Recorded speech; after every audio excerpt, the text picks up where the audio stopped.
Taking off in 5, 4, 3, 2.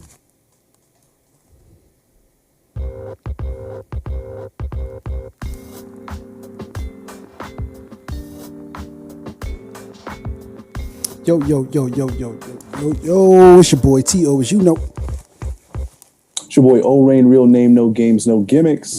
That delay kicking? What happened there? I don't know what happened.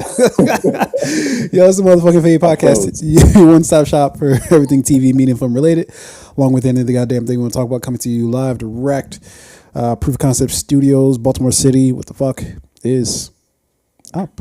What's happening? How you doing, man? I'm doing well. Yeah. Can't complain about much. Long time now. No I feel like we've not had a regular show. We haven't, dude. Things have been every which way, man.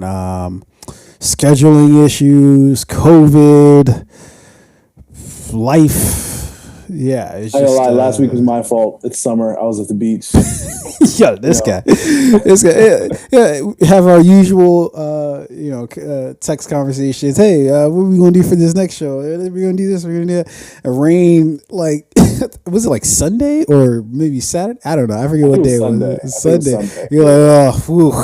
Also, by the way, I'm at the beach right now. Not gonna be. I was like, yo, come on, man. But it's summertime though. You got to make a spontaneous beach trip 2 or 3 times. I suppose so. I'm not hating on it. I'm not hating on it at all, man. I can appreciate a good getaway, just like everybody else, man. So I get it. I understand it. And, I feel like those, like those commercials, they used to do for, I think it was by Southwest, they used to do. There was like, want to get away. Yeah. I feel like every week's that week for me nowadays. Just like, yo, I need to get the fuck away.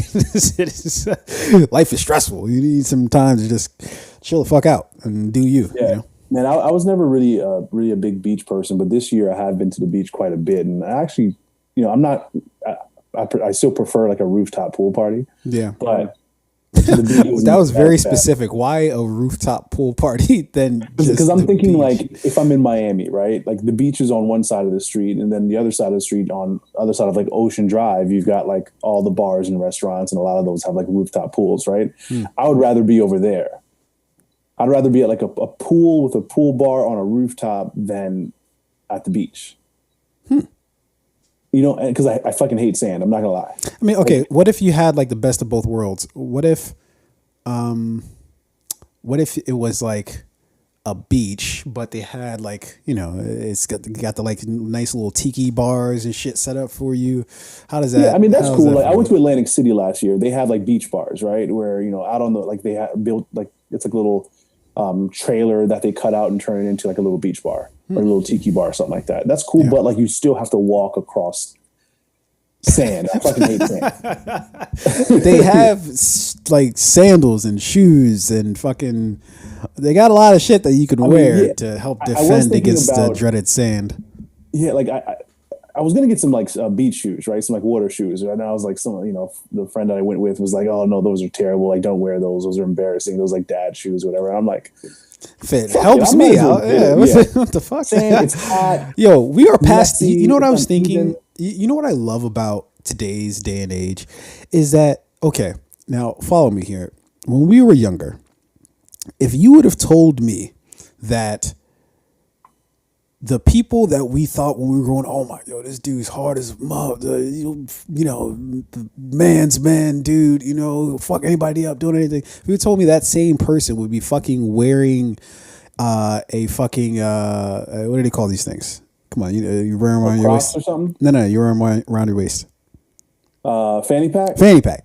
Wearing a fanny pack, not around the waist, mind you, but around the fucking chest, very proudly. I was musing to my partner the other day. I was just like, yo, if you would have told me this shit, not because I dislike it or I hate it or anything like that, just the imagery of it is just mind-boggling to me that something that would have been suicide when we were kids, when we were growing up, now it's just like, oh yeah, this is fashionable, right? But the way I relate that to what you're saying is like, who gives a fuck about any of it, right? Wear whatever the fuck it is you want to wear. It doesn't fucking matter, right? Like, there's no rules anymore. You know what I mean? All this thing about rules are just for the dummies who still think that there are rules. Like, it's not, there's nothing. I wish that were 100% true. It is 100% true all the time. But I mean, you can absolutely wear whatever you want to wear. Yeah. But there are, I'm not going to say there are like consequences to it, but like sometimes you open up yourself to a lot of like, criticism or ridicule or judgment if you just up and wear whatever you want to wear. Yeah, when is that not the case though? Like what? Like okay, like unless the only time that isn't true is when you're with the people who you're playing by their rules, right? Like if I were to wear what I wear on a regular day to, let's say, like because I used to work at a bank many moons ago, if I were to just wear the same shit that I wear, on my average day today, yeah, like I'd be open to like, hey, everything okay at home? You have anything you want to talk about? Like, of course I would have been open to ridicule. It depends on the people you keep. But I guess my point is that there's enough. There's a wider pool of people just doing whatever the fuck they want to do versus when we were younger. When we were younger, it was just like, you had to play by the rules because the pool for people just doing whatever the fuck they wanted to do was way smaller, and those people those numbers clearly there was an imbalance. Yeah, because I remember growing up, there were a lot like in high school, right? Like if you wore pink, if you were a man and you wore a pink shirt. Oh my god! Until Killer Cam came by, it was exactly. What do you say? Oh, and I thought Can wear the pink polo would hurt the Rock or whatever. Yeah. No, but after he put it on, it's like, oh, it's fine. It's actually a nice shirt. Yeah. Anyways, I say that about your if you wanted to get your sandals or shoes or whatever the fuck you want to do, fucking get it. Whoever was with you who was saying that.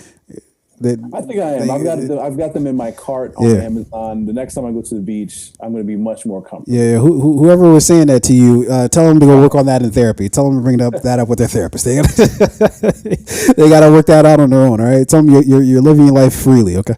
But let's get to the goods here, man. Let's talk about some movie shit. Weirdly enough, after we have time off, man, I feel like I just need to talk, like, even if I'm not actively like watching shit, like I need to just talk TV and film because I gotta have that conversation. I'm like, here's what I'm watching right now, and even if it's not like new shit, just like we were talking about before the podcast, I just always feel like if I don't talk about it, I get a little antsy. I gotta get some of these thoughts out. I think that's why we're still doing this fucking podcast after all this time.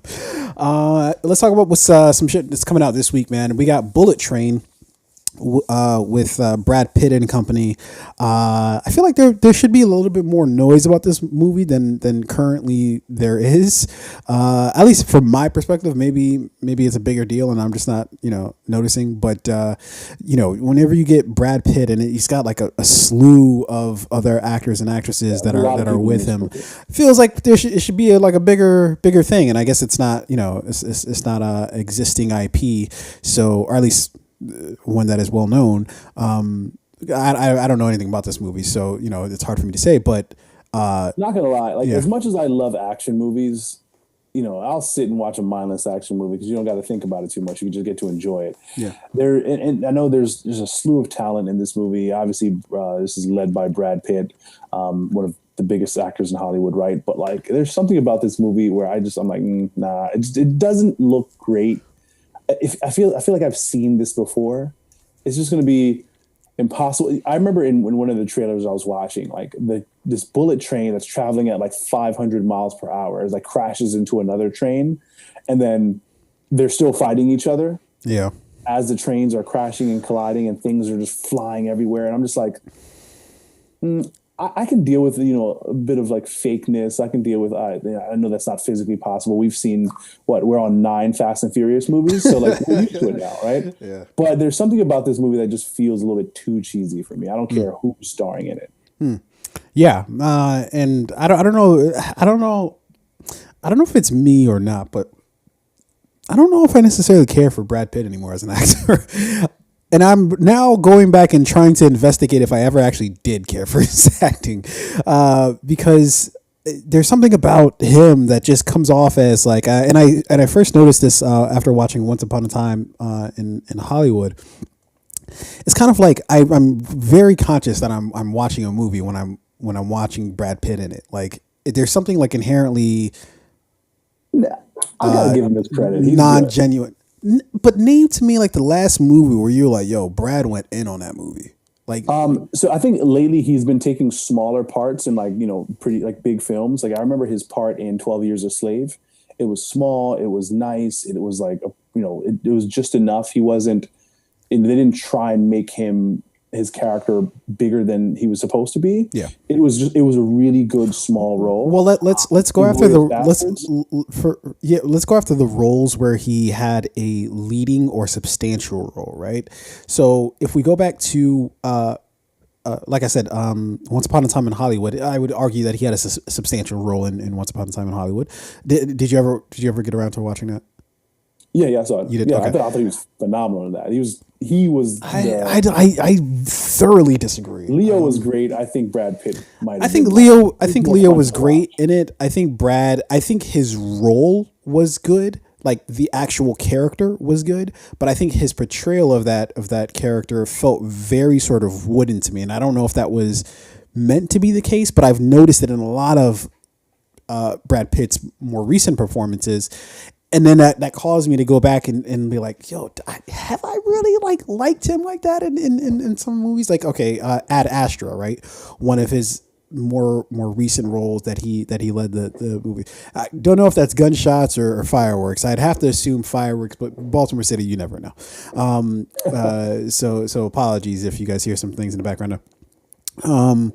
Ad Astra, kind of the same thing, where it's just like, this feels very wooden to me. Like I get what we're doing here, but it also his performance felt very sort of wooden and hollow. And I'm acting is a very fucking tough job. So my apologies. I understand that whatever effort is put out there is it takes some doing, but still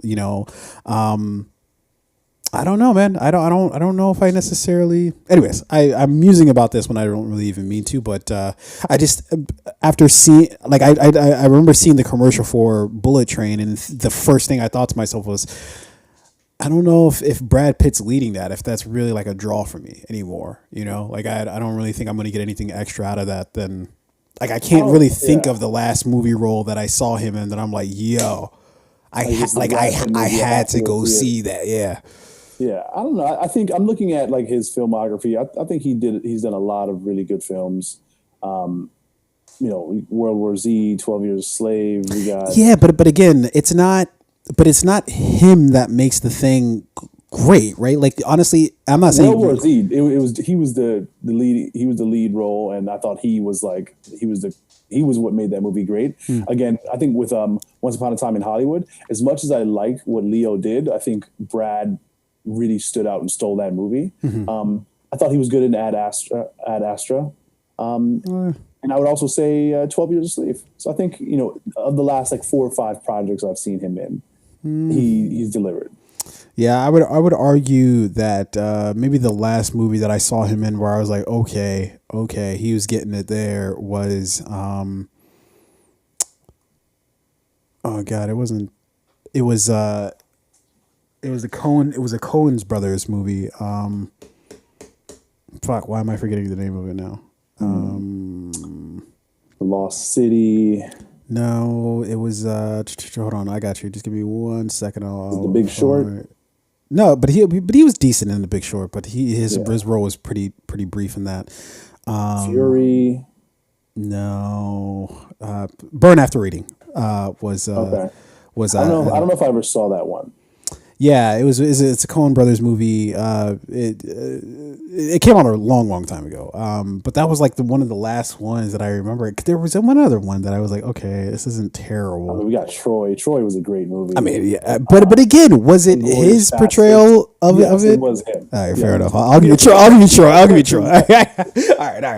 You got me on that one. Troy was dope. We're getting like Ocean's 11, I mean, obviously, and we're missing, Fight Club. I think was the quintessential peak Brad Pitt. Mr. and Mrs. Smith. No, I'm not. I'm not gonna give you points on that one. That was What? Mr. and Mrs. Smith I thought that trash. was a dope movie. It was trash. Yeah. Anyways, Ocean's 11. That's what I was gonna say. Is like one of the last times I remember. I don't know. I guess you could call it a substantial role, but I remember like watching Ocean's 11. Like, okay, Brad Pitt like made this movie better. Without him, it's a lesser movie. Yeah, for sure. Yeah. So, anyways, I don't mean to go off on that tangent about Brad Pitt. And I respect Brad Pitt. I don't know. I don't know why I felt the need You sound like you're hating. no, I don't mean to be. I don't mean to be. I just after seeing that commercial, after seeing like ads for Bullet Train, I remember that's the distinct thought that goes through my head is like, I don't know. I could just miss that. Like, you know, when it comes out on a streaming service, I'll definitely watch it. But like, Yeah. am I gonna go sit in a movie theater to watch Bullet Train? Fuck no. Probably not. Yeah, it doesn't sound like a good time. All right. Also coming out this week is Bodies, Bodies, Bodies. I don't know if you've seen sort of any ads for this movie, but it's basically just like kind of like a dark comedy. The one big name that I'm sure everybody obviously knows is Pete Davidson's in it. It also has, I think her name's Rachel Sennott, I believe. I hope I'm pronouncing that right, but she did Shiva Baby that came out in 2020. So she's an up and coming, and I say up and coming. She might have 20 roles under her belt. I have no fucking idea. But written and directed. owns her own production company. She's up and coming, guys. Anyways, so this is just like a dark comedy. If I'm not mistaken, it is another A24 project. I'm pretty confident it is. I need to lay eyes on it in order to confirm. I'm pretty sure it's another A24 film, but that also comes out this week. Also coming out this week is Prey, which I've heard very good things about. So this is the this is basically the Predator. I don't even know what to even fucking call it. I guess this would be a prequel technically, since it takes place a very, very long time ago. And so this is actually starring Amber Midthunder, who one of my favorite series, at least of more recent days, is Legion. That was on FX. Weird series, but I absolutely adored it, and she had a role on that. So I've always respected her work from that at the very minimum. But the Prey looks. I remember I think we might have even watched a trailer for it, and I think they were just speaking just straight English, and I was just like, no, I choose not to accept this. This is about the Comanche Nation 300 years ago, and they were just speaking like it was like, you know, I was watching. It was like as if I was watching somebody on IG, and I was just like, nah, I can't. I'm not gonna do this. The costume design and all that stuff looks pretty good, but they didn't get the technology part and the language right. Now, granted, do I want to read the whole fucking movie? Do I actually want it to be 100%? Yeah, I think we got into the same conversation. And I'm sorry that I don't know what the prominent closed caption. Yeah. That native. No, I was saying like as far as language goes. I'm sorry. Yeah. I have no earthly idea either. I just know it wasn't English. Like I had to have to assume that it was not English. In the movie, they're like, "What's up, bro?" Yeah. Fucking talking Baltimore slang to you, like, "What's up?" Bop is in Bop. Baltimore.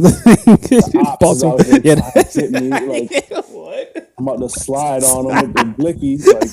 Like, what? Who have you been hanging around, sir?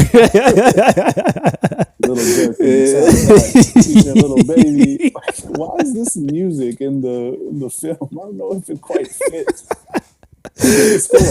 Drake with the Drake feature. Oh my god! It's dance music. Oh shit! Oh my god. But anyways, I'm actually looking forward to that, and that actually comes out on Hulu this week. Yeah. So even better. Yeah, definitely about to check that out because it looks like it. And again, I've heard really good things about it. So you know, hopefully it's a good. At this point, I don't know what the fuck they're doing with or Predator or the Aliens franchises. So they've just fucked those two franchises up so much, and it's not even. I can't even argue that, like, I don't even know what they were supposed to do with those franchises. I just know that from where we started to where we're at is just a shame, right? Like, we started in a really good place. There's great so place. As with all things, I guess. There's Aliens, and I'm sorry, there was like Predator and Predator versus fucking Aliens and shit. Aliens, and then like there's just been like a slew of Alien Requiem and Aliens versus Predators too. And none of them, and all of them starring like Adrian Brody is in somehow in all of them. I don't know how he managed to get into all of the movies. And what was the one with Sanaa Lathan where they were like out in Alaska and like they teamed up at the end? Fuck if I know. Down this alien. And it sounds plausible. Predator and Sanaa Lathan were like a team and shit. Oh God, that happened. You don't remember that? Yeah. You don't remember? They like no. teamed up. No. She was like, they were like, oh, we've got a larger enemy to defeat. So let's team him up. And the alien was just like, and then they hung out afterwards, I guess. They caught a beer. Is it? Where are you from? Some planet and another constellation you probably never heard of. Like, all right. Interesting. All right. Like, I've been there. We're gonna take that shit over eventually. Oh fuck, man. Anyways, because watching the original Predator and watching and I never was, when I was a kid, I was never a huge fan of Alien, which was the original film in the Alien series. But I was always a huge fan of Aliens, which was the sequel to that, directed by James Cameron, unless I'm remembering incorrectly. But I remember going back and watching Alien more recently, the original film. It still holds up, man. It's such a great fucking movie. This movie is, and also clearly Predator, starring Arnold Schwarzenegger. Fucking mind-blowingly, just great movie, right? And to see it come from all the way from there, and even with both of the sequels, with Aliens is clearly a great movie, one of the best sequels of all time. You could argue that it rivals the original, if not exceeds the original, as well as. I wouldn't say the second Predator 2 is better than the original, but I would argue that it is great on its own. Was Predator 2 the one with Danny Glover? Danny Glover. It was a completely different vibe. They went in a completely different direction with it, and it was still really fucking good. I wouldn't say that it's better than the original Predator movie, but it was at least still interesting and engaging and something different, something new. Everything else since then has been a complete clusterfuck, and I'm including Prometheus in that, and all the other subsequent sequels for Aliens, and not even to mention the Aliens versus Predators and all that shit. It's just, hopefully this Prey movie is kind of a return to simplicity and a return to something just more story based instead of trying to sort of recapture the magic, and I think that's what I can appreciate about at least the immediate sequels to these franchises, is that they try to at least do something different instead of doing something that's just like, well, we've got these properties and let's just do something. We're going to get into an interesting conversation a little later about a spin-off of a franchise, historic franchise and a historic film franchise. Like I like what Aliens has done, like with Prometheus, right? So like, let's tell a different story. Obviously it's a connected film, but let's tell a different story and let's give some like backstory, because there is a lot of backstory, I feel like, when it comes to Aliens and Predators that we don't know about. Where did they come from? Why they're here? Like, when did they get here? Like, there is a lot of so I really enjoyed Prometheus, and I feel like Prey, to your point, could be getting back to like, let's rewind a little bit and let's start from the beginning, and then we can rebuild from there, and hopefully maybe we get more but better than what we've gotten over the past few years, especially with like the Predator that came out in 2018, and then you've got Predators, which came out in 2010, and it's just like, what the fuck is going on? Are we keeping the S? Are we dropping the S? Do we add the the? Like that's really all they've been doing. Yeah. That's all. That's the only thing that's changed within all these movies. But I would argue that Prometheus is a movie. It's a movie that had a lot of potential. And I think that for me, because I actually more recently, like within the last year or so, went back and watched Prometheus. Actually, basically, I think the whole line of like Prometheus, because you had Prometheus, then you had, I think, Alien Covenant. And then I don't remember ever seeing that one. Yeah. So I went back and kind of watched all of those. And I think what I can safely say is that I respect what they were trying to do. But I think that that the franchise itself has gotten just like, it's kind of like, well, what else do you have for me? Like, do you have something else? And I'm not talking about just, hey, just jump the genre and give us a fucking Western or some shit like that. Like that's not, like what I'm saying, but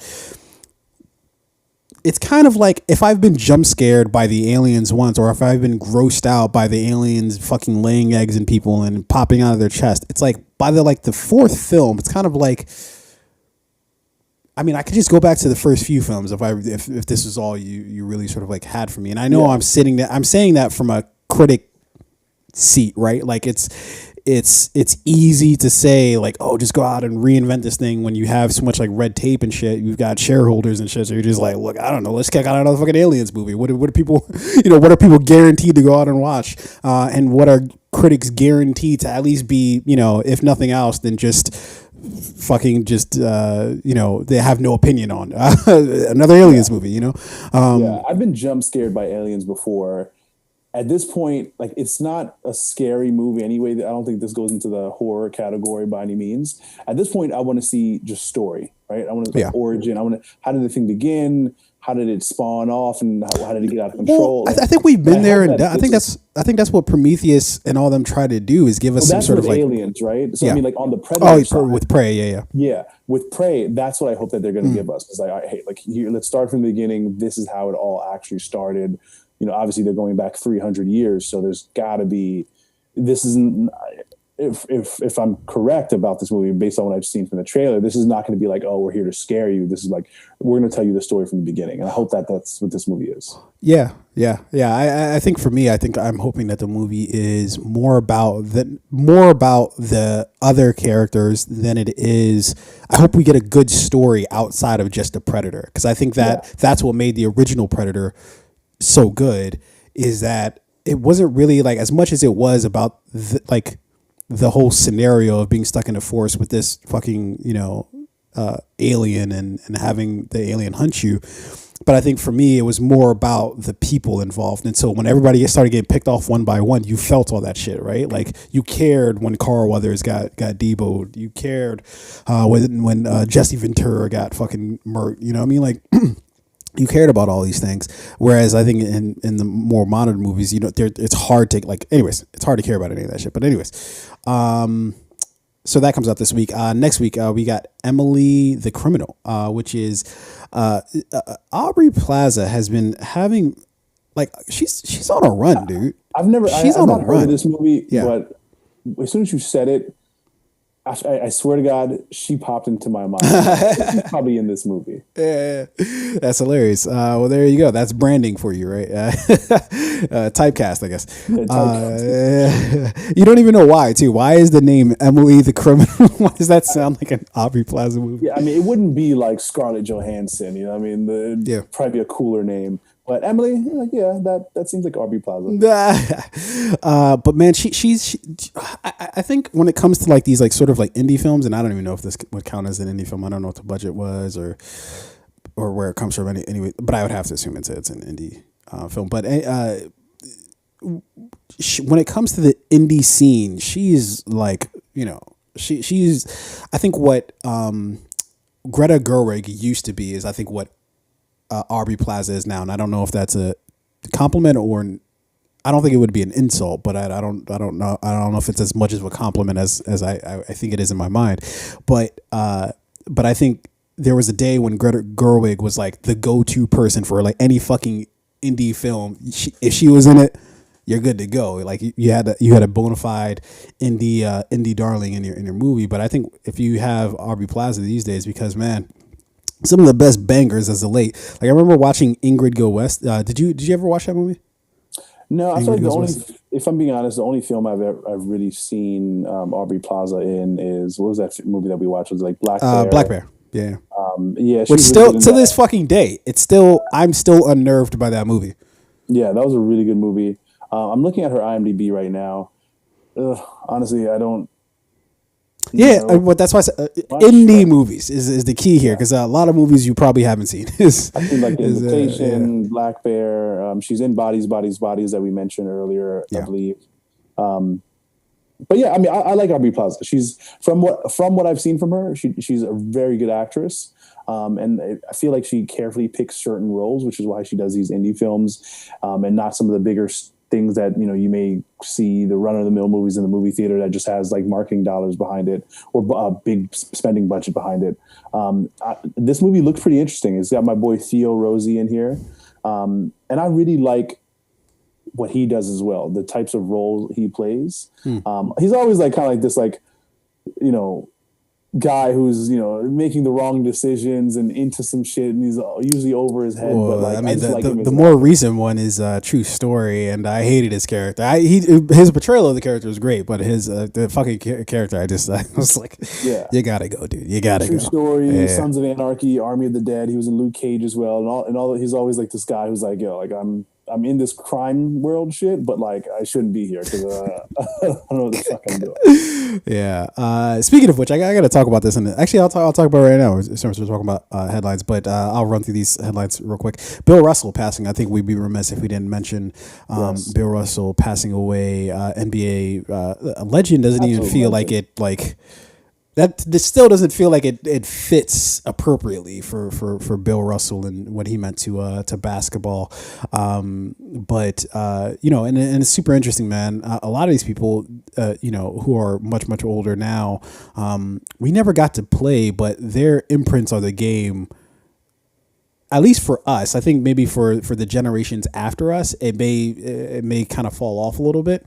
But I think for us, these people, Bill Russell, Dr. J, Larry Bird, Larry Bird, like maybe even to Carl, some degree, Malone, and you could argue that like the Larry Birds of the world, the Magics of the world, you could argue that we still at least got a little bit of them, right? Like I don't remember. I don't think it was possible for me to see either Dr. I don't J remember or Dr. J or Bill Russell. I don't remember exactly. Larry. Like I didn't really start watching basketball until like mid-career MJ. Yeah, because that's when we all sort of came into like awareness of the world, right? Like where we Yeah, started to like retain memories and shit, right?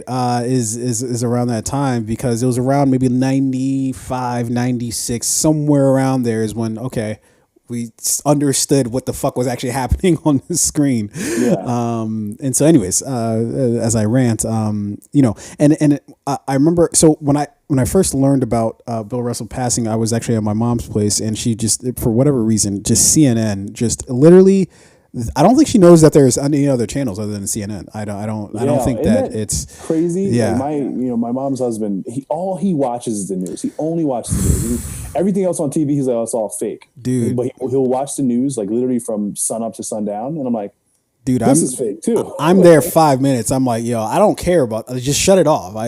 Yeah, Literally turn it to anything else. I don't care. it's all bad news. Stocks are Yeah, down. This girl was raped. Shooting nearby. It's like, oh my god. disastrous. But so she had that on, and I saw that Bill Russell had passed, and I was like, oh shit, And then like the people I was there, my mom included, people I was there with was just like, oh, like, but he was like 88. But I'm like, no, but this is Bill Russell we're talking about, right? Like, Yeah, and then the thought, like, and I've been saying this a lot as of late, which is, yo, we're probably going to get it the worst, our generation, in terms of seeing these like legends pass, because like TV didn't really become a thing until we don't know anything other than watching people on TV and doing shit like, what I mean, like watching people do like crazy ass shit on TV, such as like, MJ in his prime. Like think about the days will come sometime in the next 20, 30 years that MJ passes away. Like, but what I'm trying to say is that all these people, they made their names, and obviously you can argue Bill Russell probably to a lesser extent, but a lot of these people made their names like as TV was starting to become a thing and like in every household. And so all these people that we've just seen and just been accustomed, oh, that person's there, that person's there. All of them are like fucking 70 De Niro's of the world, the Scorsese's of the world. All these people are old as fuck. Yeah. And De Niro, this is all we're going to be seeing. Scorsese, Schwarzenegger, Stallone, like these guys are up there. Yeah, and we look at them as like almost like and because their movies and their highlights and their tape is still out there, we look at them as indestructible, right? Like because in their movies and like they are, but like we forget that these are like real people, and these guys are like pushing 70. Yeah. That's 70 to 80, 85. It's not uncommon for people to, this person passed away at 83 years old. Like it's pretty good. Yeah. Yeah. It's, yeah, dude. So as I was like sitting in shock, as I was like watching Bill Russell, like, the news flashback that he passed away, their nonchalantness was it's like, yeah, somebody passed away. You don't really like, I didn't fucking know Bill Russell, right? I didn't know him personally, right? But it's triggering something in me because it's making me do is just realize that a lot of the people that we looked at as like, oh, this person's a fucking titan, a legend. There's a lot of those people that got made in our like, or as we were coming of age, a lot of these names got made in that time period. And or got solidified in that time period, and we're just going to have to watch them all pass away pretty fucking soon. And so, it's rocky waters ahead. I guess is what I can say about that. But moving on. Obviously, we have to talk about Will Smith's apology. I don't particularly care to, just because it's like, why beat a dead horse? This is kind of a non-story to me. I mean, at this point, I think I'm kind of like past it. It's what happened. It is very bold, and I do respect the fact that he would issue. Is it bold? Is it bold? Because that's not me trying to lead the witness. That's just that's a question that it seems that everybody is asking. Is I respect anyone's public apology on national television who seems genuinely sorry and remorseful. And I listened to his statement, and like he genuinely seemed. And it's not like this is the first time he did it. Obviously, he reached out to Chris Rock weeks prior this actual interview. So I respect the fact that he is saying, hey, I reached out to Chris, but I'm saying it here again in front of America. Mm-hmm. I'm sorry, what I did was wrong, and I apologize. Like, I respect it. I think it's he could have kept it private, but he was like, I'm going to make the bold move, and I'm going to do this publicly. And that's really it for me. That's where the story or the conversation around it ends. Now, so I guess the question that everybody's asking is whether it's sincere or not, and whether it's about him being sincere about the apology, or if this is about trying to salvage his career. My two very quick thoughts. I'm sorry. Go ahead. Before. No. I was going to say I don't think his career is not in jeopardy or is not compromised at all. So I don't think he's trying to salvage anything. He may be trying to. I don't know if I'd say. I don't know if I would say his career isn't compromised at all. I don't think that's accurate. I think maybe some of the films or the things he had in the works, maybe some people paused on it, like, oh, let's like pick this thing back up in like a couple of months. But no one's like, oh, cancel Will Smith, never going to work with Will Smith again. His career is over. I don't think anybody thought that at all. He may actually get a role like, he may bring back fucking I Am Legend Will Smith. Like, let's get you back in, fucking some people. Technically, they do happen to be working on an I Am Legend sequel, so that is true. That is literally true. That project got greenlit after this. Yeah. They got real excited. They're like, "Oh shit, we got a lot of dude. Can we get Chris Rock for that as one of the fucking zombies?" So my quick thoughts on that is that I don't understand why people have to, and again, when I say people, I mean just atmospheric people on Twitter. And I understand that not everybody's saying the same thing. A lot of people are saying a lot of different things. And so people might be saying the opposite of that, of like, might not be asking any fucking questions. They might be like, all right, whatever, cool, dude. But for the people who are, what my argument would be is that why can't it be like people have to have like dividing lines between things? It has to be either white or black, this or that. When in reality, a lot of life is just both, right? Like he's both being sincere is like, fuck, yeah, that was that. That might have been the worst thing I could ever fucking probably do in that situation. Is just walk on stage and slap the shit out of somebody, right? Chris Rock or not, right? But also, he could be trying to salvage his fucking career, like you know. And I tend to believe, like you believe, that he doesn't really have to salvage his career, but I do think that he's trying to do some repairing of his career. Yeah, maybe he's repairing his image. I think that's the better word. To Sure. use. He's doing some PR damage control here, and let's like repair and so and then keep moving forward. I don't think we are. Who can say whether or not he's sincere, right? The only person who can really know that is Will and Chris, and like the people that are immediately around them. Again, I think he reached out to Chris directly, as he said in this interview, and apologized. And I think Chris's response was that, or Chris's team responded saying Chris will reach out or respond to Chris when he's ready, or respond to Will when he's ready. And then it's probably going to take a while for Chris to respond to that, because I can imagine that he's still not like, I'm sure he's still got PTSD from like. Yeah. Well, apparently he did a show in I think Atlanta recently, and he was like joking about it. He was like laughing about it. He's making light of it, as comedians do. But you're right, he still could be dealing with. Could be. I can say for certainty that he definitely is. Like I think it's so bad because it happened on national TV. That's the thing. I feel like if this was like a personal thing, then I feel like there's a way where he can kind of like try to wrap his mind around it. But the only person who I feel like can ever really understand what the fuck Chris is feeling is Chris. Like I don't know of any other scenario where you're dealing with all the same factors. Like that's why, you know, it was such big news when it first happened, is because it's like, this is fucking insane. Like you just walk on stage in front of a national TV audience, really slap the shit out of me, and then just walk off stage real cool and accept the award later that very night, and then just be like, yeah, that was wild, and then just keep it pushing. Like that's insane, dude. Could you imagine being like, I can't fathom, and I can't, because it's like, what do your kids think about that? How do your friends treat you? Like, you know what I mean? Like, I don't think it's that deep. I just think it's just embarrassing. It's like, oh shit, somebody just slapped me on that. I don't know, fam.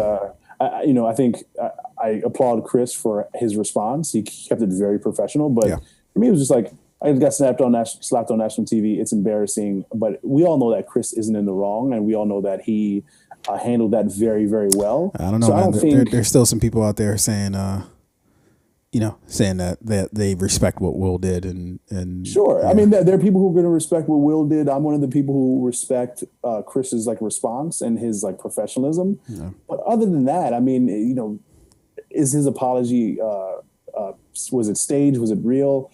That's for Chris to decide. Yeah, fair enough.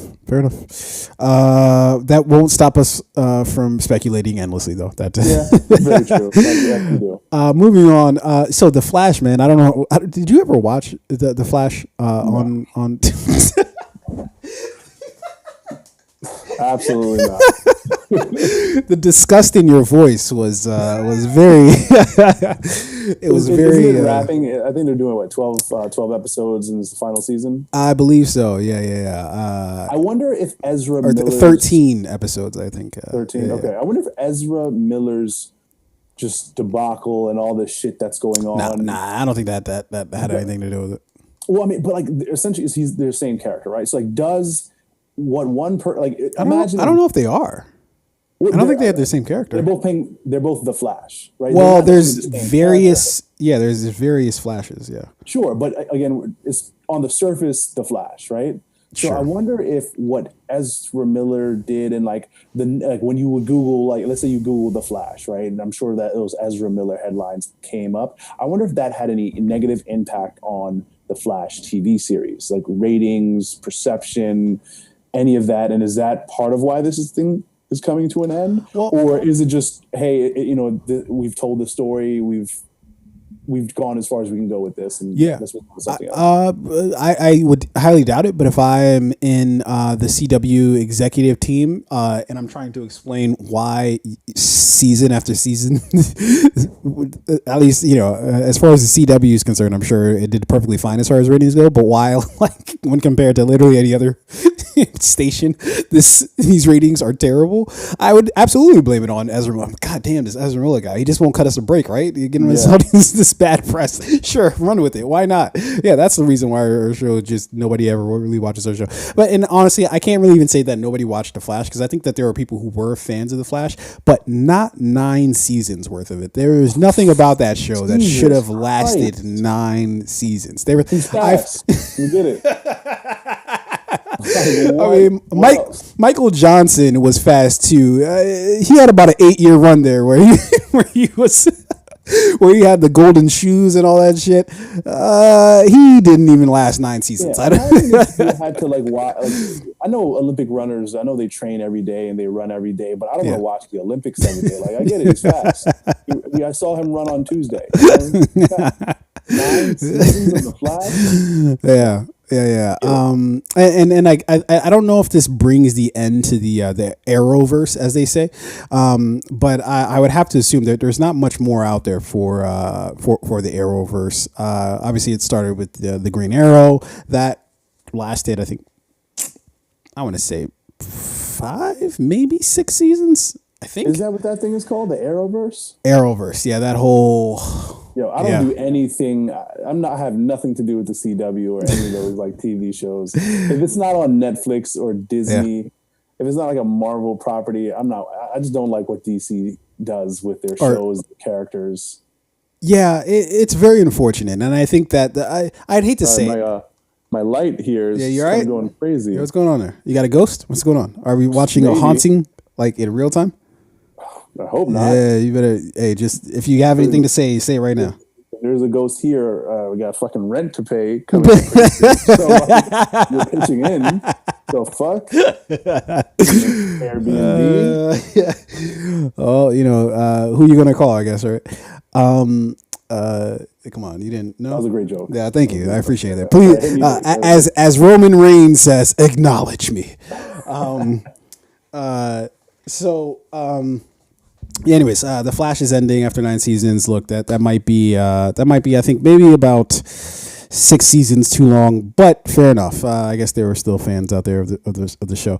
Women of Wrestling is and they're calling it WOW. I guess is WOW, is that WOW or WOW? I always forget. That's WOW, right? Okay. Yeah.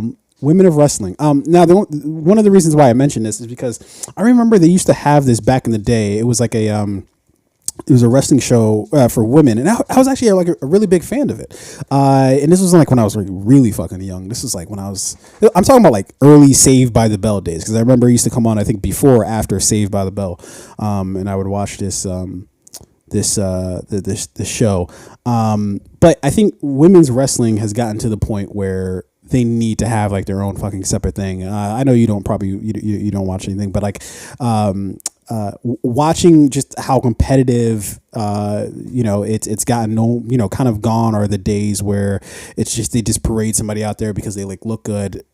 They still do that, but it's just you have to at least have some talent. And I think it's gotten to the point where you have so many great athletes that I think that they absolutely deserve there. And I think that there's going to be a great, there's going to be a nice market for something like this. But I thought I should mention. Now it is owned by Jenny Buss, which. Cool. And unless I'm mistaken, this is the same Jenny Buss that owns the Lakers. The Lakers, yeah. If I'm not mistaken.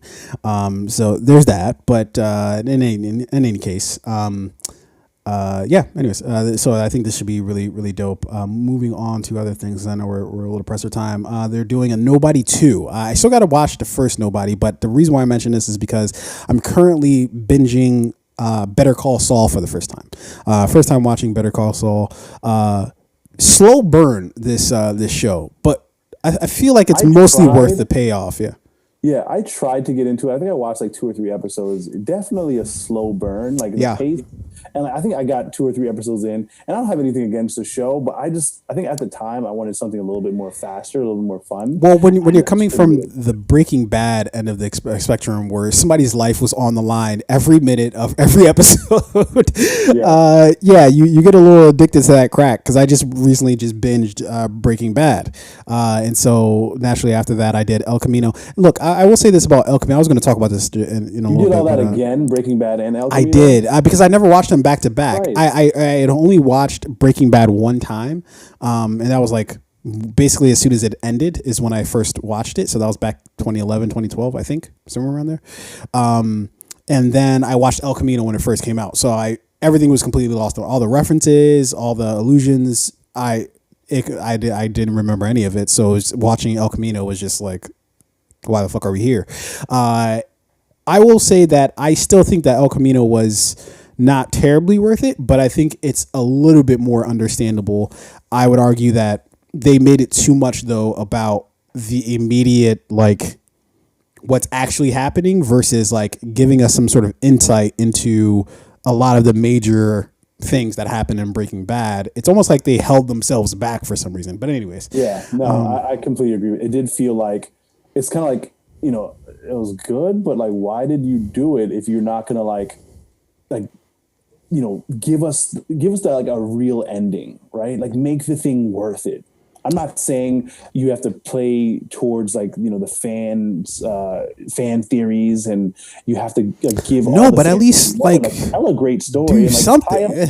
tie up some loose ends at least. But this story, it felt very much like you said about like it was just too in the moment. Like this is what's going on with Jesse Pinkman right now. And then it just Exactly. ends.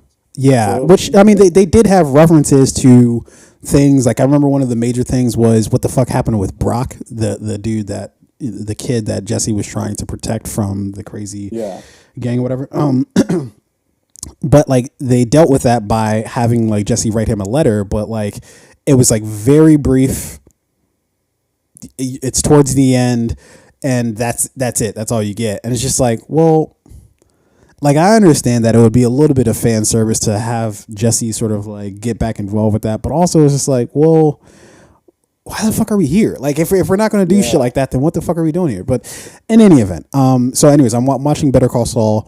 I would argue that if you get past, because I understand exactly what you mean with Better Call Saul, because I remember I tried to watch Better Call Saul like a while ago. Actually, I think maybe when it first came out, I watched like the first 2 or 3 episodes, and I was just like, yeah, this ain't for me. And I just promptly quit it. But forcing myself to kind of sit through it now, I think you just have to accept that it's a vastly different show than Breaking Bad, and that yeah. And I didn't go into it with like, hey, I'm gonna get like Breaking Bad. I'm gonna get more Breaking Bad. I knew that it was a completely different show, different character. It was gonna have a different speed. But even knowing that and like having like level set expectations, I still couldn't get into it. Maybe I'll give it another try because I hear it is like a phenomenal show. But at that time that I tried it, it just wasn't for me. Yeah, that's fair. But I did like Nobody. Yeah, And so yeah, all that to Nobody say, too. yeah, all that to say, I need to go back and actually watch Nobody because Nobody 2 apparently they're getting the band back together for that one. So I got to see what they did with it. It's hard for me to after seeing, was it Bob Odenkirk? Yep. Is his first name Bob? Yeah. Bob I don't know why it doesn't sound right to me. Anyways, but after seeing him play, Saul for all this time, it's hard for me to imagine him as a breaking people's faces and shit. Dude, is that a ghost? Did I just see a fucking ghost? What was that? No, that's a little bug that Yeah, I'm trying to kill for like the past day or two. I'm telling you, better. Are you Got watching? him. Yeah, That was a mosquito, actually. Jesus Christ! All right, well, Gotcha, bitch. he was feasting off you there for days. I'm sure. Yeah. And then there's to round out this headlines segment. We've got Goodnight Mommy. Doing a remake. So I don't suspect that you watched the original, mostly because it wasn't it was an Austrian film back in 2014. And I love the fucking movie. I remember first seeing the trailer for it and thinking that I don't know what the fuck this is, but this looks interesting as shit. Basically, like two kids, their mother gets into this like accident or some shit, and then she like treats them like mad different after the accident, like almost like she doesn't like think that they're her kids or some shit.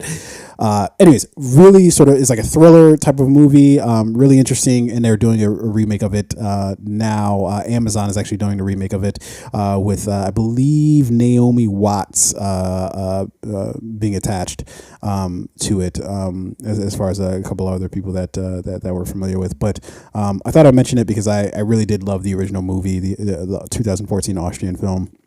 Thought it was worth a mention. All right, let's jump into some trailers here, man. They're going to come very fast and quick here. So the first one we've got here, we got a full size trailer. We got a teaser before of this, but now we get our first full trailer of Blonde, which is a fictionalized chronicle of the inner life of Marilyn Monroe. This is directed and written by Andrew Dominic, as well as written by Joyce Carol Oates. Although I guess she wrote the novel, I guess maybe that this is based off of. But this is starring Anna de Armas, Bobby Cannavale. I can never pronounce his last name for some reason. Lucy DeVito and Adrian Brody. Again, I don't. This is not a Predator movie, so I'm not sure why Adrian Brody's in this. But and this is due out September 28th of this particular year. With that being said, let's see the trailer for Blonde. The first full trailer for Blonde. Miss Monroe, it's time.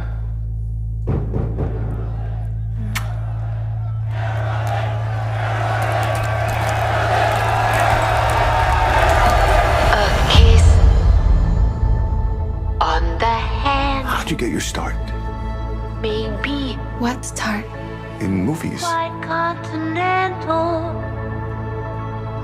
But diamonds are a girl's best friend. I guess I was discovered. Men grow cold as girls, I know you're supposed to get used to it, and we all lose our charms in the end. but I just can't. Square cut or pear shaped, these I've played don't lose Marilyn Monroe, Marilyn Monroe, Marilyn Monroe. I can't face doing another scene with Marilyn Monroe. Marilyn doesn't exist. When I come out of my dressing room, I'm Norma Jean. I'm still her when the camera's rolling.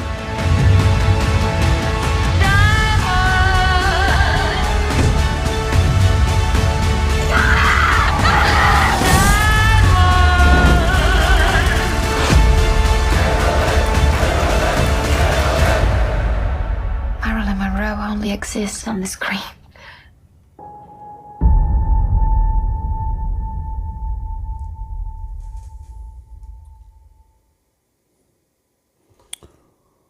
Huh. Interesting. Your thoughts? I think Ana de Armas, she can do no wrong at this point in time. Like, I don't know if this movie is for me, but like, I think what I did watch an interview where she talked about this movie, and she said that it's not like a one-to-one biopic. It's not necessarily an exact play of Marilyn Monroe's life. There is a bit of fantasticalness and storytelling behind it. I mean, the trailer looked good. Again, I don't know if like this is like my style of film, but I know Marilyn Monroe is still a beloved figure, so I imagine this is going to do really well. But I think Ana de Armas, I mean, she is just on fire right now. There's nothing I've seen her in recently that I don't enjoy. I mean, 007. What was that movie with Ben Affleck that she did? Her character, the role that she played was fucking great. I watched the Gray Man last night. Mm-hmm. The new movie on Netflix with what's that? Ryan Gosling. She was stellar in that as well. So she's just been on fire. I love everything she's doing. Yeah. And then that was I believe it was Deepwater that you're talking about with Ben Affleck. I don't know, man. I think they might have screwed the pooch on this one a little bit. And I, people forgive me. I don't know. I forget where exactly Ana de I think she's Cuban, I believe, unless I'm wrong about that. Maybe. But I don't know. Let me look it up. Let's get this right. yeah, but so it's like I'm not quite sure why she was picked for this role if you're supposed to be playing Marilyn Monroe. So you can clearly hear that she has an accent in there. And I was really interested to see how they would carry that, because I'm like, oh, well, that's an interesting, like, she's Cuban and clearly still has a pretty thick accent. Completely fine, right? But it's just like, what you're supposed to be playing Marilyn Monroe. I don't know how that's going to work exactly if you're supposed to be basically doing, and I understand what you just said in terms of it's not supposed to be a 1-to-1, but at the same time, it's supposed to be in the ballpark, I imagine, right? And yeah, I really don't care that much, but it's just like, it's still puzzling to me that like, is it purely just based on looks? Like, because there has to be somebody else out there like that can looks wise. I think she fits the bill. I'm not even sure if that's the case, dude. I was just looking at pictures of them side by side, and looks wise, she fits the bill for sure. She does have the accent, and she is Cuban. Marilyn Monroe was born in Los Angeles, California. I don't know. I think I can I've never fucking heard Marilyn Monroe talk. So like, sure you have. You heard her sing like happy, like whenever somebody sings "Happy Birthday," it's But I mean, again, that's that one clip. Like, so I don't have like her voice in my head, where it's like I need that match. Fair enough, but I think it's not a stretch to say that if you know of who Marilyn Monroe was, it's not a stretch to think like, oh, she wouldn't have an accent, and again, I don't really even care. It's still like an odd choice for me, like, because it's like I actually think she's a great actress, Ana de Armas, but it's just like to be honest, I didn't even think about that, like the voice or her accent. I was looking at like how much she looks like Marilyn Monroe, and like, I love how like this film, I love the black and white. I love like the use of black and white and color. I feel like cinematically, or from a cinematography standpoint, it's probably going to be a very beautiful film. Music's probably going to be great. She looks the part. Yeah, but so like if you look at like somebody like Idris Elba, right? Like if you didn't tell anybody that he was British, you would just think he's fucking Stringer Bell, right? Like you wouldn't think you would think that he sounds, when he says certain things, he's like, oh, that sounds a little weird, but like it doesn't really come across. This, like, I feel like is just like, no, oh God, like I noticed this immediately, at least for me. But when I was seeing other people kind of have conversations about this, and I too think is still an odd choice, but nonetheless, I guess you got to let the thing come out first before making any sort of judgments. And again, this is to throw no shade at Ana de Armas. I think she's great, but still a weird choice for me. As far as this particular role goes. Let's do Andor next. So we're getting a prequel series to Star Wars Rogue One in an era filled with danger, deception, and intrigue. Cassian, I believe his last name is Andor, will embark on the path that is destined to turn him into a rebel hero. This is I believe the show was created by Tony Gilroy, I believe, and multiple writers, and starring Diego Luna, Genevieve O'Reilly, Alex Ferns, Clemens Schick, I believe that's how you pronounce that. I don't know. And is expected out September 21st of this particular year. And also Blonde is due out September 28th. I don't know if I mentioned that of this year. In any event, let's check out I believe this is we got a teaser for Andor, and I believe this is the first full trailer that we're getting for it. Let's check it out.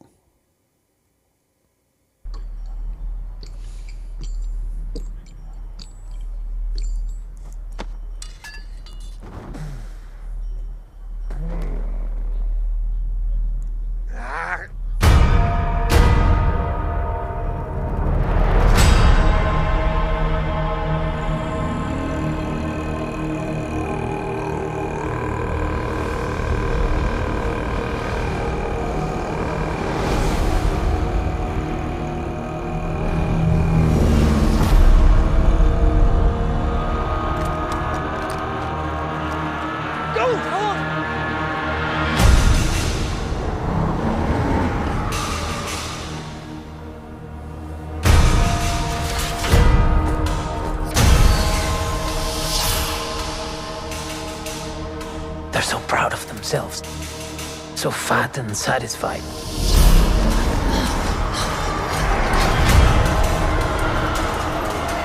They're everywhere. They're watching me now.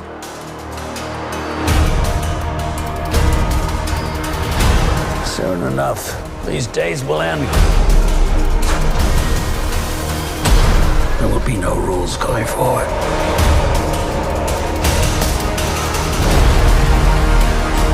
People are standing up.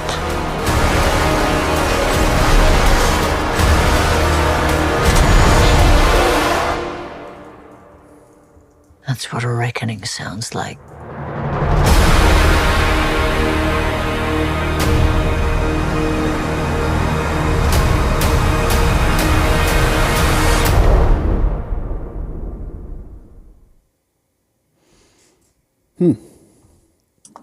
Not the most exciting trailer, I won't lie, but I am looking forward to this series nonetheless. This is the prequel to Rogue One. I love Rogue One. I think it was like one of my.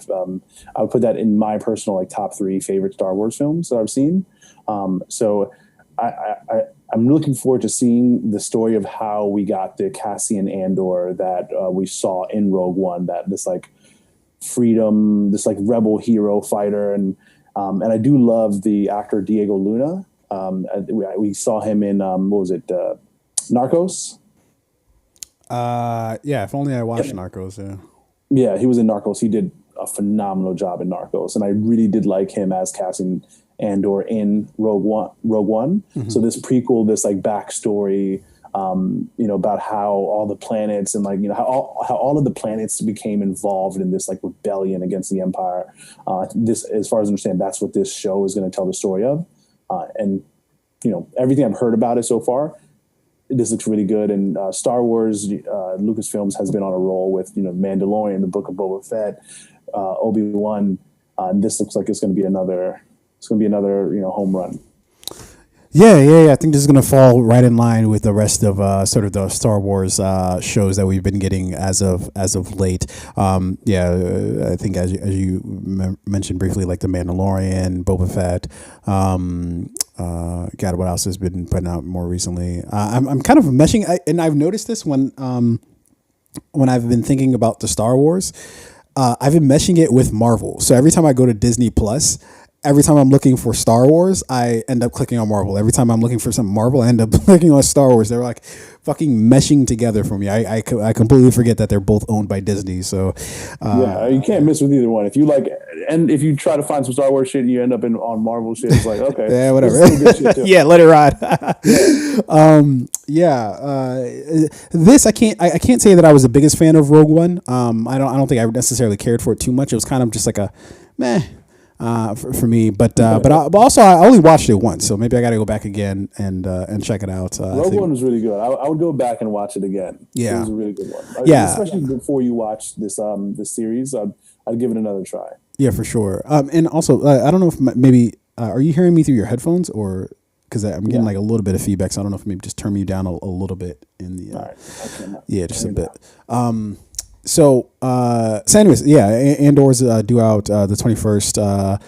I'm sure it'll be dope. I think there was an announcement recently that said that this got delayed another month by Disney. Oh, did it? Yeah. You know what? I think I might have peeped something like that as well. I think it might be Andor release date. It still says the 21st, but Google might be. I could be wrong. I mean, maybe this was the delay. The 21st. No. I think you're right. This is right. So it was supposed to come out the 31st, but now it's coming out the 21st of September. It was supposed to come out the 31st of August, but they deleted it, which is that's a weird thing. Like, what does that give them time to do? Like, what is like? Did the VFX did somebody was just like, I forgot to hit that Control Alt Delete, like editing. So anyways, let's move on to Halloween Ends, the trailer for that. Now, admitting this, I actually did already watch the trailer for it, but I figure I kind of watched it in passing, so I wasn't really paying attention. So I want to watch it again here.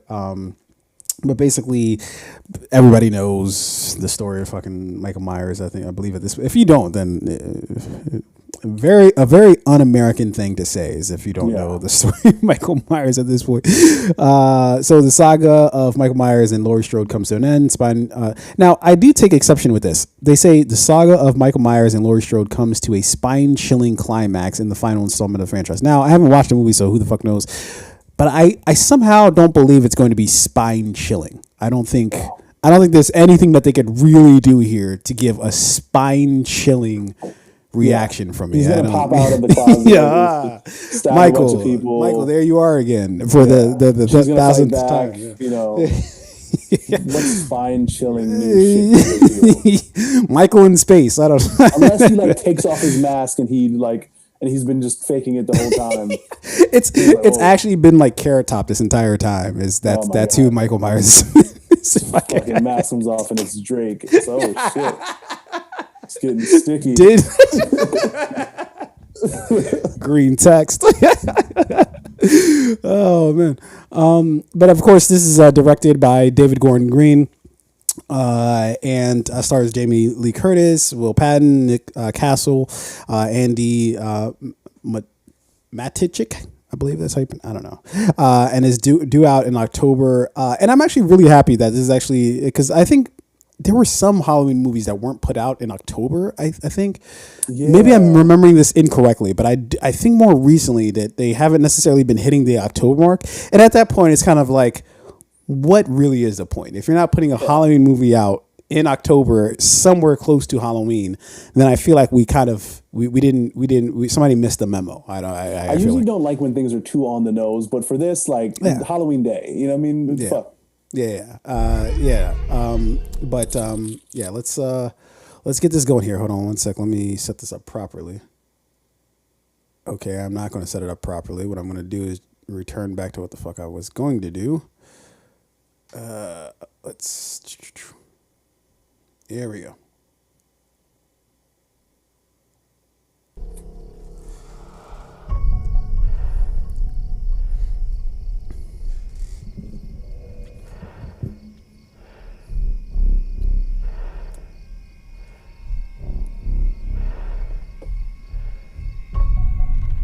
I like the callback here to like the first movie. I don't know if you remember him in the first movie when he's a kid. Yeah. Mm-hmm. I like it.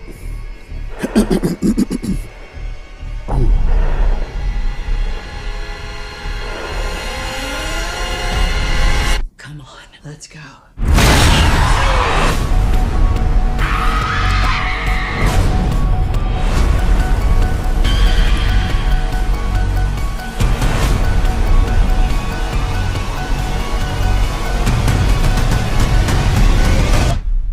Come and get me, motherfucker.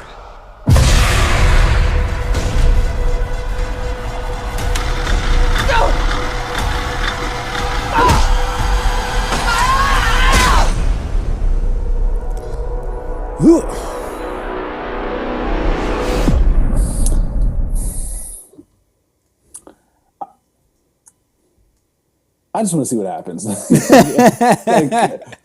we've been doing this dance for so long, you know, just fucking someone die. Well, it certainly won't be Michael. But there are a few things that I both like and I hate about this trailer. The first thing that I love are all the intercuts from the previous movies, including, you know, the original Halloween and I think the Halloween 2 and, you know, the more current Halloween franchise. So I love the intercuts of that. What I hated was that, so Michael has been basically deboing people this entire time, picking people up by the neck, fucking just tossing people and shit like that, right? And somehow he can't manage to get Laurie's hand inside of a fucking garbage disposal. I'm finding it hard to do the math on this. If he's picking, you know, He should have just been able to like break her arm Yeah, off and then or put just- it in the garbage disposal. I guess she's been at Gold's Gym recently, fucking just clanging and banging, lifting weights and shit. But and they're sweating in the morning. He's like, Michael, I wish a nigga would. I'm missing in the one-on-one fight between Laurie Strode, who's now like 67, and this demon. To be fair, Howard Michael Myers. is also 90 years old. So Yeah, if but we're being he's like- fair, He's got like the evil juice. You know what I mean? That that's keeps you, like, young yeah. and vigorous. And that's been my problem with it, is that he's been picking 250-pound plus dudes up by the neck for like the last 18 movies, and then all of a sudden he gets the Lori in her hand. And he's like, I don't know what's happening here. I just Yeah, I mean, shit. Time may have caught up with him. I guess he's just like, and I got the shoulder replaced. I killed the doctor. He lost his gym membership. Time's been rough. You know when you got to make cuts to the old. Hurt Michael more than anything ever had. Lost his job. He's really struggling. He's like, oh, man, I don't know how I'm going to pay rent. Something's got to go. Yeah. This movie, he really came to ask her for money. Then they started scrapping. She's like, "You motherfucker." He's like, "This month's rent." How many times do I have to fucking hit you some cash? Shit. You lazy son of a bitch. Just drive Uber, all right? Drive Uber. Wouldn't that be crazy if he was just like, you know what? I'm sorry. Like, I didn't mean to do any of that for the past 40 years hunting you. Times has just been rough. Yeah. Been seeing a therapist. Not Loomis, of course. He's dead. I killed him. But Someone they are about to cut my insurance. So what are we going to do here? Either I just keep killing people or you help me. He's like, "Can you put me on your insurance plan?" Add me as a dependent. just know I got pre-existing issues. Yeah, but like you're right. Just a one-on-one fight, and I guess she's holding her own against Michael fucking Myers. I mean, I'm here for it. If I just so this is what they did with this is going to be a completely random example, but I remember for Brock Lesnar, they made him this like unbelievably unbeatable thing, right? For like 2 or 3 years, he was just undefeated, right? Nobody could fucking beat him. And then fucking Bill Goldberg comes out of fucking retirement, who's precisely 2,000 years old, and then within like he speared him like I think 3 times, and then the match was over. Like literally, that was the entire match was Goldberg spearing him like 3 times, and then he won. It was just like, but you spent like 2 years building this dude up as like unbeatable, and then this old ass dude who nobody believes is going to do this did it, and in short order. Make it make sense. And so that reminds me of this, where it's just like, I don't know, you've built this dude up, especially in the last movie. He was a wrecking machine in the last movie. I don't know if you got a chance to. I'm pretty sure you saw that, right? Halloween Kills. Yeah, I did. Yeah. He was a wrecking ball in the last movie, and then this movie, he's just like, I ain't got it no more, guys. I lost a step. But in any case, whatever. I'll still go watch it. Whatever. They still have my money, so it doesn't matter. All right, let's move on to our last 2, and then let's call it a night. Let's talk about these super quick. The one I definitely wanted to talk about was this Sylvester Stallone. Essentially giving his thoughts on Drago. So for those who don't know, Drago, who's obviously one of the more famous characters, especially I guess villains, if you would, from Rocky lore. His son was introduced in this last Creed movie, starring obviously Michael B. Jordan as well as Sylvester Stallone. And now they're talking about, if not just outright doing, a Drago spinoff of the Rocky franchise. I'm assuming starring both Dolph Lundgren as well as I guess whichever actor played his son. And Sylvester Stallone has some pretty choice words for about this spinoff, and I'm trying to. Yeah, I was trying to see exactly what he said, but I think the tweet might have, or the IG post might have been deleted already. Yeah, looks like it's not there anymore. But basically Stallone wasn't having any of it. He said after Irwin Winkler and family suck Rocky dry. He wrote, and presumed to be the most hated, untalented, decrypted producer in Hollywood, and his cowardly children have found their next meal. Drago, return my rights, bloodsuckers. Now, it's a hell of a tweet. yeah, it's a very well. It was even worse. It was an IG post, so it wasn't even like you're not even supposed to use that many words on IG, and yet he found a way to. And so, and I guess there were some words ahead of that. So he said, once again, Erwin Winkler, and again, why this is taking place on IG is beyond me. This pathetic 94-year-old producer. I mean, if he's 94 years old, there's a chance that he doesn't even know what the fuck's happening right now. Like I'm not trying to be ageist. We're making what? Yeah. I don't think he knows what decade it is right now. If he's fucking 94 years old, right? So a pathetic 94-year-old producer and his moronic vulture children, Charles and David, are once again picking clean the bones of another wonderful character I created without even telling me, he wrote in the caption. I apologize to the fans. I never wanted Rocky characters to be exploited by these parasites. Stallone continued, by the way, I once had nothing but respect for Dolph, but he never told me about what was going on behind my back with the character I created for him. Real friends are more precious than gold. Now, I'll let you go, and then I'll state my feelings on this. I mean, I get where Stallone is coming from. It's like, yo, I created this shit. This is my shit. Like, and you're gonna go do a spin-off without telling me? It kind of reminds me of the whole Rock spin-off with Jason Statham. And from the Fast and Furious franchise, where that just kind of like happened behind closed doors, and like none of the people who were in the Fast and Furious films, Vin Diesel and Michelle Rodriguez and Tyrese and all those people, none of them were really made aware of what was going on. It was just like, oh yeah, we're doing a spinoff and we're actually almost done filming, and they're just like, wait, what? In this particular case, like, again, like Stallone created these characters and he wrote that first script himself, and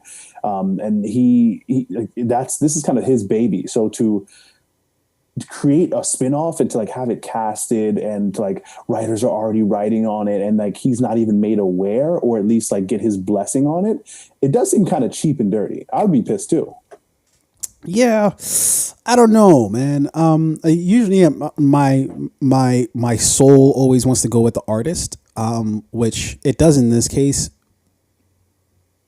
to a degree. So I get where Stallone's coming from, and to give some people some background, or give people some background. So what this has to do with is not only just this Drago movie, but the fact that Stallone, he's been trying to get back rights to the Rocky franchise overall, and he just is not being given that. And again, I haven't read everything there is to know about this story, nor do I know exactly how all of the rights ownerships and shit like that works out. But unless I'm mistaken, at some point in time, you have to sign on the dotted line that, hey, I'm giving away rights to X, Y, or Z, right? And now, again, there might be some fuck shit going on here that I'm not privy to, and I am more than willing to be, told differently. But at some point in time, Stallone gave away the rights to Rocky. Now, if that was early in his career and he just was like, fuck, what was I going to do? If I didn't give away the rights, I wouldn't get the shit produced. I wouldn't get it made, and I really wanted to get all these movies made. But you did sign on the fucking dotted line, dude. Like what this reminds me of is musicians, right? When musicians, they make an album and, they basically have to sign these crazy ass deals with these record companies. And then like 10 years, 20 years later, they turn around and be like, well, what the fuck? That shit was some fucked up shit. It's like, no shit, it was fucked up. You should have not have signed that in the first place. Like, I understand you were starving at the time, but was that worth, like, are you betting on yourself, or are you betting on whatever the check is that you're going to receive from that particular deal, right? And the idea is that, and obviously Rocky got made eons ago, so maybe there was just no way for Stallone to like really sort of realize that, what was going to come of it. But I would argue that, like, not only did he sign on the line, but he has profited from the fucking Rocky films. There were more Rocky films than like that he starred in than there ever should have been, right? Yeah. There were, So- I think, 6, maybe even there. No, there were 6 Rocky films because we got 5, and then we got one more after that were direct Rocky sequels, and then we got Creed. Then we got Balboa. Then we got Creed. Well, I was counting Balboa in that, Okay, in that 6, because after Rocky 5, I believe Balboa came thereafter. Or wait, yeah, or because there was one called Rocky Balboa, and then was there one that was just Balboa? Yeah, there was one. There was. I think there was Balboa, and then there was Rocky Balboa, and then came Creed and all that. Maybe shit. we're getting that wrong. I don't know. I'm sorry. You're right though. I mean, I think it's twofold. On one hand, is Stallone if he sold, the rights to it, if he signed on the dotted line, then yes, whatever they do with that content, whatever they do with that IP is, they own it now, right? You can't. If I buy something from you. You can't tell me what to do with the shit I bought. I mean, I'm still here for the artist, meaning that like I still think, like especially if it was like under duress, like say like Stallone wanted to make a Rocky franchise, but like nobody would fund it, and then like this is what he had to do in order to get it funded, especially with like the early days of Rocky. Like say like after the initial success of the first Rocky, say when he wanted to make Rocky 2, right? But what I would argue is that like. Stallone is saying like, okay, these parasites because they're making money off of this, right? But it's like, well, why are they parasites for doing the same shit that you want to do? like they own the rights to it, so they can do it. And yes, they're doing it for money because it's fucking Hollywood. Like name a film that isn't made with the idea of making money on the back end. And I am no way trying to sit here and be an advocate for these rich fuckers. Like that's not what I'm trying to do. But it's just like you can't say they're parasites if basically you're going to do the same shit. Like you know what I mean? Yeah. Like it's like I don't like it's after the first or second Rocky. If you're like, all right, we're never going to do this again.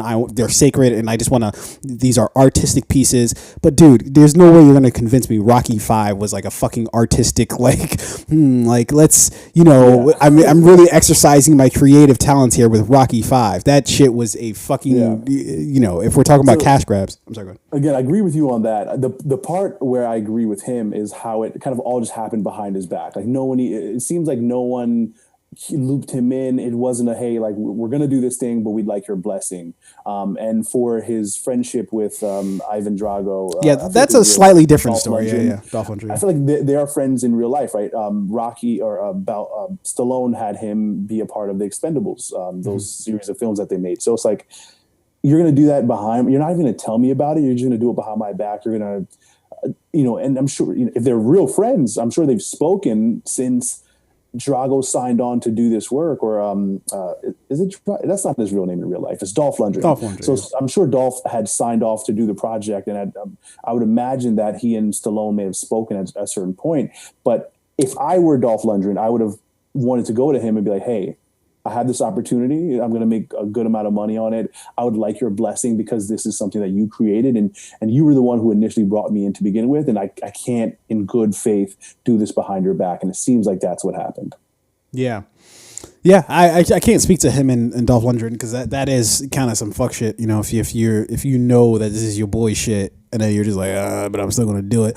But I don't know. I think that is some fuck shit. But at the same time, it's just like, I think Stallone, and this is actually coming off the heels. I actually just watched a documentary, or it was like basically a making of not the last Rambo movie, but the second to last Rambo movie, I believe. And it was actually pretty cool seeing sort of like the behind the scenes of how he directed it and all the things that they sort of went through. It was really cool to sort of like watch.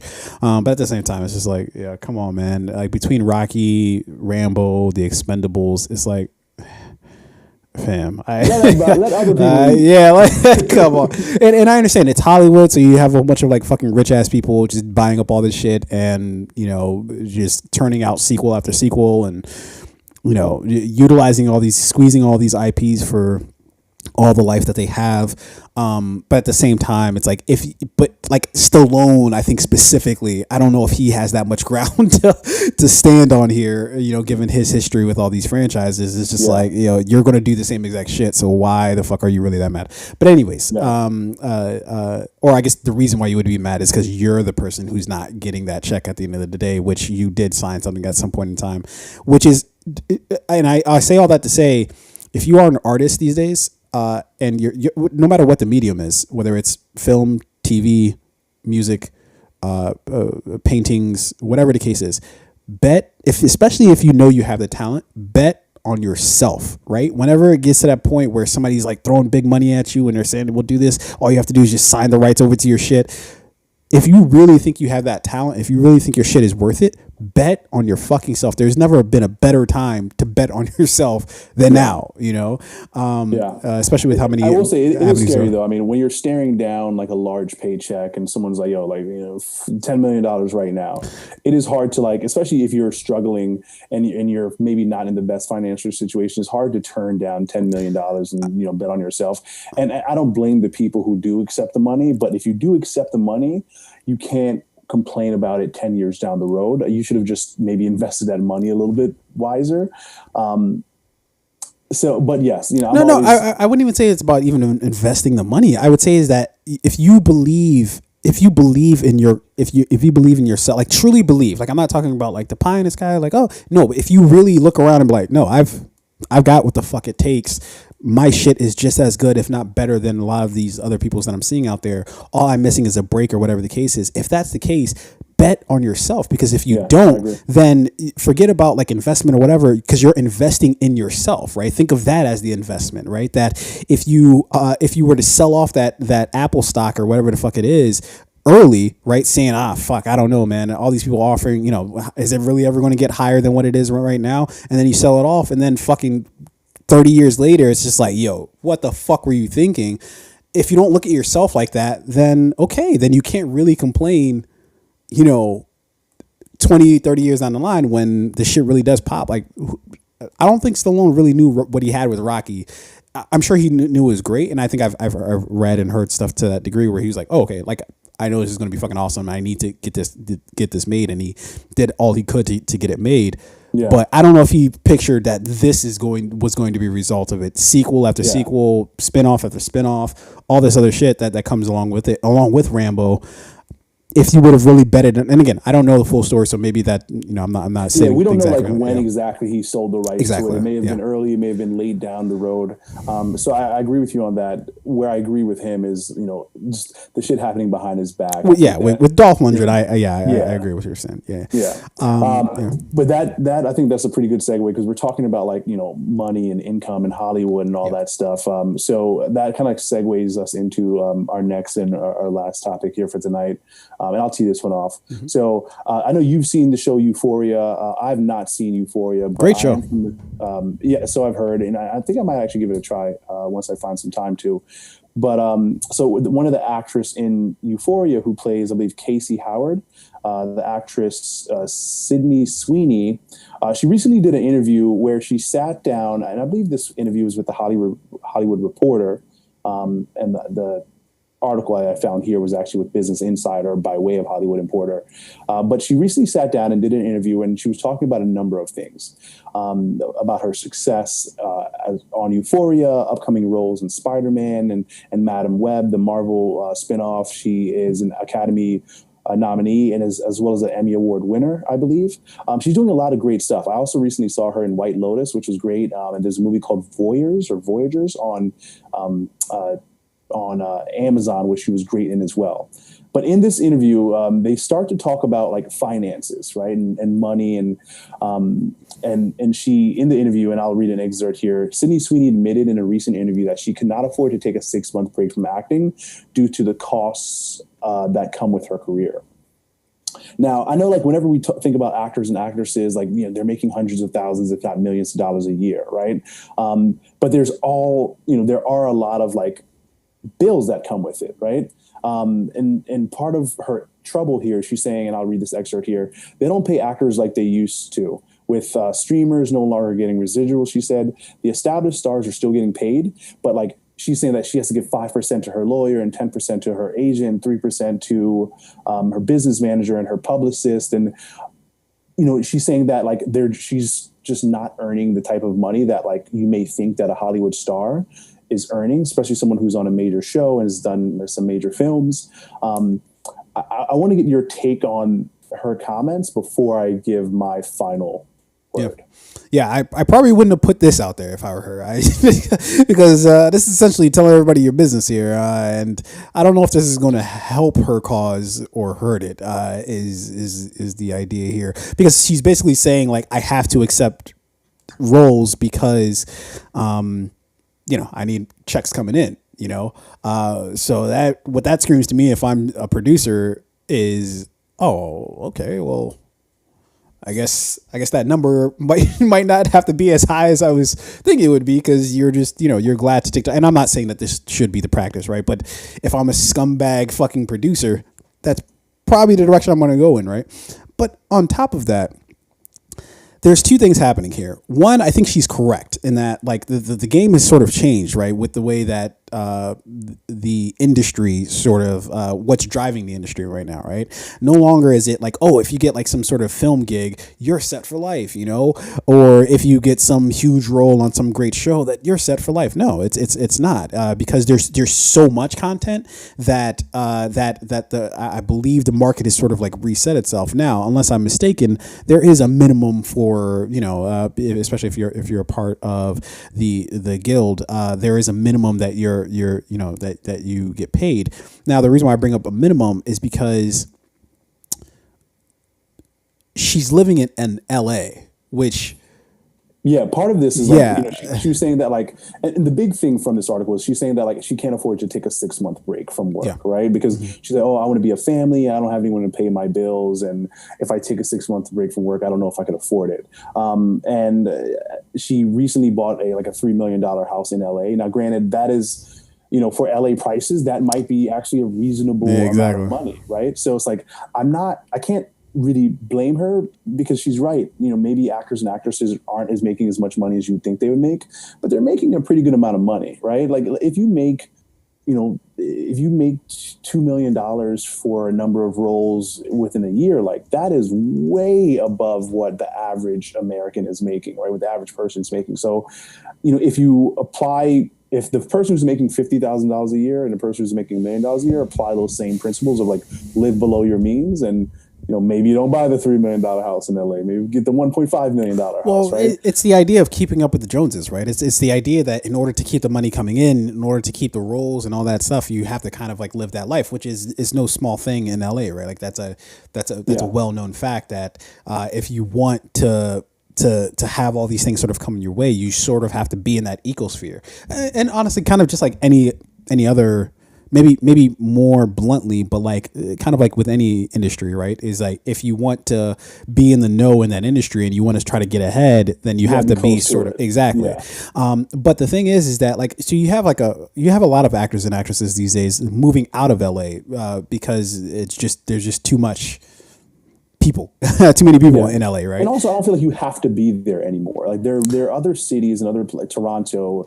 You've got maybe Atlanta, not. But if you've got, it depends on I think what your branding is. And again, I'm saying this from somebody who doesn't live in LA, who doesn't. I'm not in that life, so I couldn't tell you with 100% certainty. But from the experiences that I've had, it seems to be a case where you can have life elsewhere, but there's nothing quite like being in that ecosphere of just having roles after role sort of like not necessarily thrown at you, but like again, like it's just like you went to a party with this person and then suddenly you get this role and you saw this person at a fucking Starbucks and then they were like, oh, hey, mention I have this thing for you, like it's kind of like and LA is, for as much as we still don't want to admit it, it still is the fucking, the epicenter of Hollywood, literally, very literally, and so part of me is just like, I mean, she's right in the sense that like, but I think it's kind of like misdirected, right? Like where it's like, it's not about how much actors or actresses are getting paid these days. It's how much everything else is costing these days.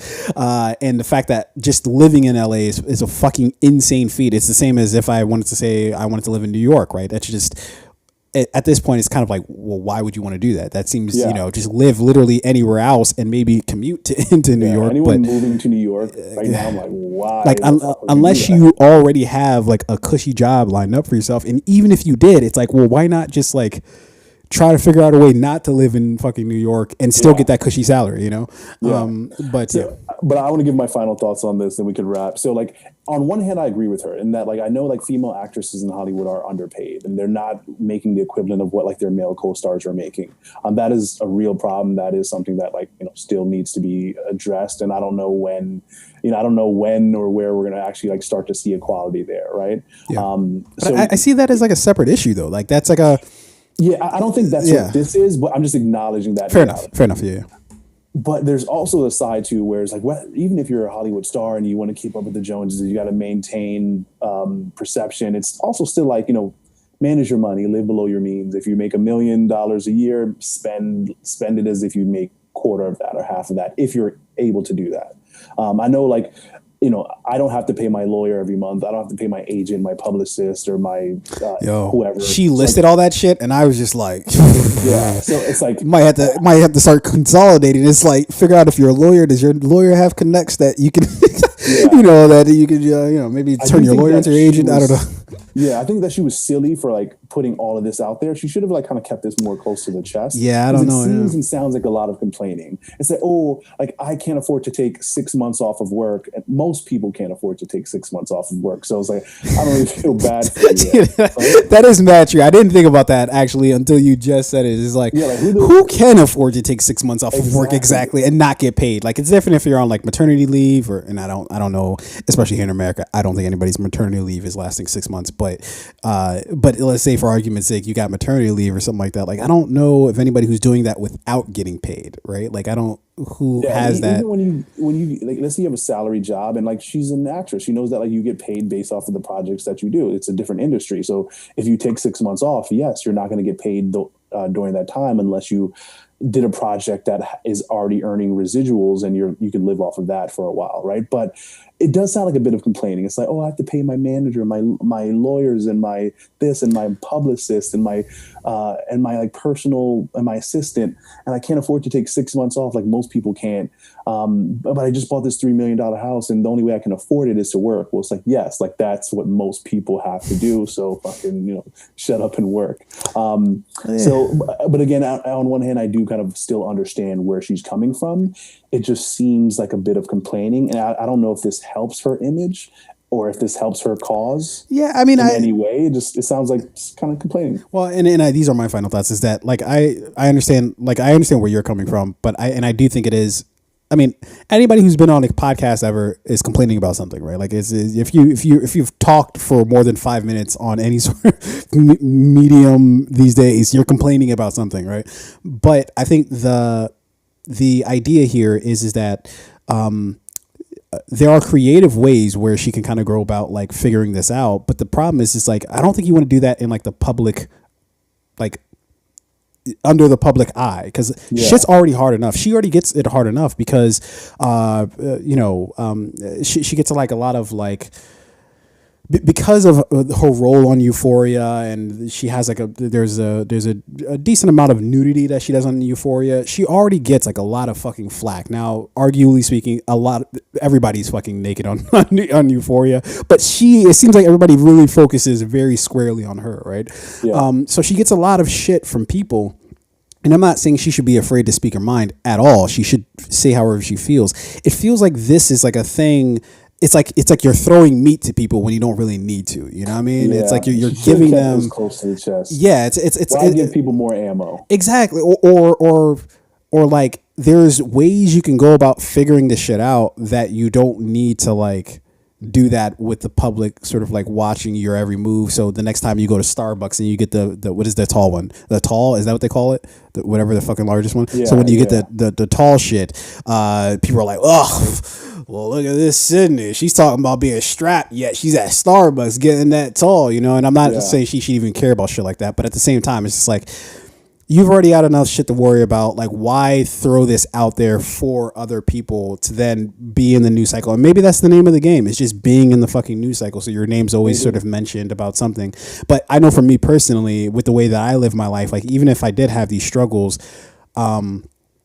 I don't know if I necessarily want to broadcast that, because especially with how private I am about my life, it's just like, I'm not scared of people finding out shit about me, but at the same time, like I know I can't compartmentalize enough to be able to like block out all the noise in order to be able to like handle my shit. Because at the end of the day, what if I was in her position, I'd want to be more focused on my craft. Like that's all I really fucking care about. Like as I'm trying to be a director, like all I'm really worried about is the craft of it. I don't really want to fucking concern myself with anything else. Yeah, hopefully you get those problems down the road. It's like, I can't afford my $3 million house. Yeah, and but yeah, I know, right? But these are like real problems, like right, like Bill Gates or fucking whatever rich motherfucker out there has different issues than we do, right? So we look at them like, these motherfuckers don't know what issues are, but they have their own fucking issues that they got to fucking worry about that I will never encounter in my life. But I don't know, whatever. Different